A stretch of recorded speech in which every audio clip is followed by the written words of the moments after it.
Episode 3 of Loki, and it's the episode where we finally get to see Victor Timely, who's basically supposed to be he who remains in some type of way.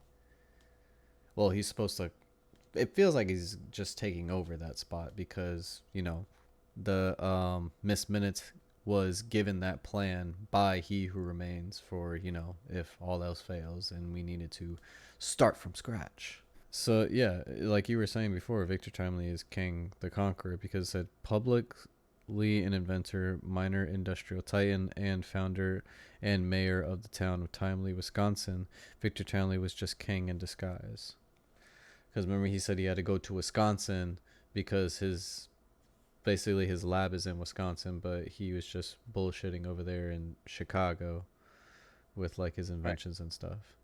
So, Yeah, that's where it confuses me because, like I said, he was a boy and mm-hmm, then grew up to be Victor Timely. So it's one thing if like he time traveled to that, or like one of his variants time traveled to that time and just lived there.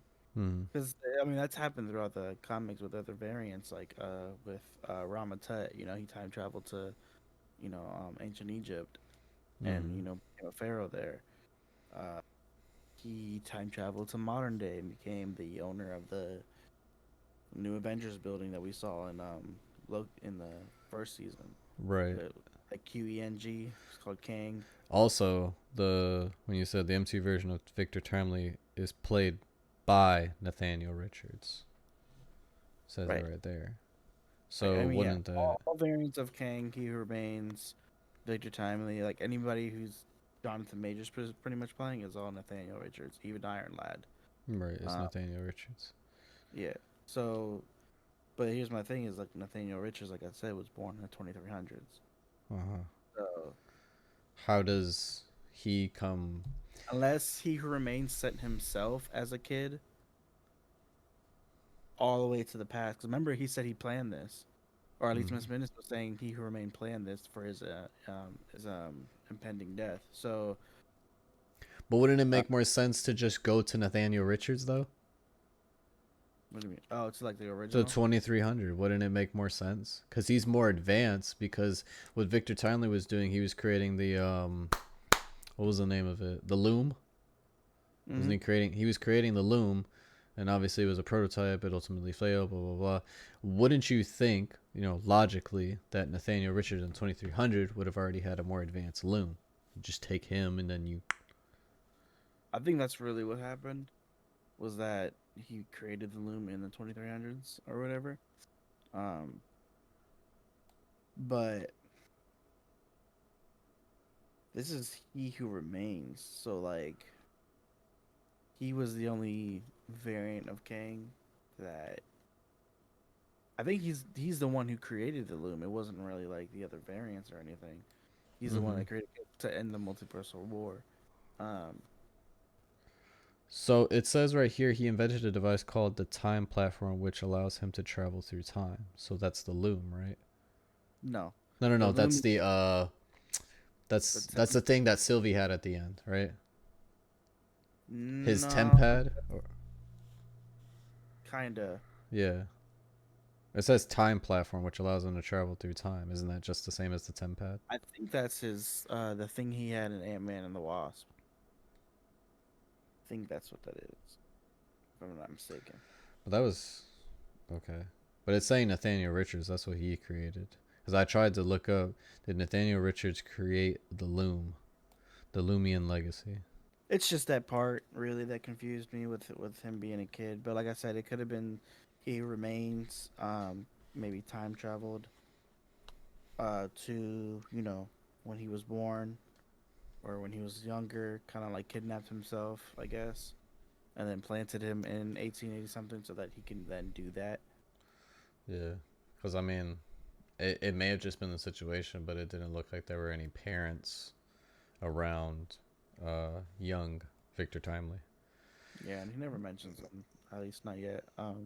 Yeah, right now he's not mentioning them. Yeah, and he was already like inventing stuff. Like when you see them drop the mail, he was already doing something. Yeah, he wasn't like doing any regular like chores as a kid. Yeah, no, he was definitely trying to invent something. So obviously he stems from Reed Richards. You know, it's actually weird in the comics. They might explain it differently. It In says it right the here. The as a scientist and inventor who created the first time platform years before his son, Reed Richards. That's Nathaniel Richards, though. so here's the weird thing. In the comics, it was like Reed Richards' dad. Mm-hmm. I think what they said he went missing or whatever, but apparently he time traveled to the 2300s and pretty much gave birth, not gave birth, but you know, met a woman, whatever. Then had another child in the future. Oh, that Uh, was Nathaniel Richards. that was Nathaniel Richards. So Mm. Nathaniel Richards is technically Reed's brother, but also like a very long line descendant, technically. Yeah. They say I don't know. The comics are a little different. Because I remember there was one where he was like talking to Doom or whatever. This video is brought to you by CPR Ninjas. If you live in the Central Florida area, then this is a place for you to get CPR certified. At CPR Ninjas, their passion is to provide you with knowledge and skills needed to perform high quality CPR with accuracy and precision. Javon and Lysandra Washington have been working in the healthcare industry since the mid 1990s and share 35 plus years combined in healthcare. Siobhan and Lysandra are both registered nurses with diverse backgrounds, which include home care, hospital care, acute care, wound care, hospice care, pediatrics, research, and higher learning education. Together, they share a passion to reach the community, provide education that will save lives, and improve quality of life. As American Health Association instructors, they also share the same vision with the AHA, to building a healthier tomorrow. If you want to get started on a course today, go ahead and email Javon at cprninjas.com. Or if you want to call, it's 813-603-6898. Now back to our video.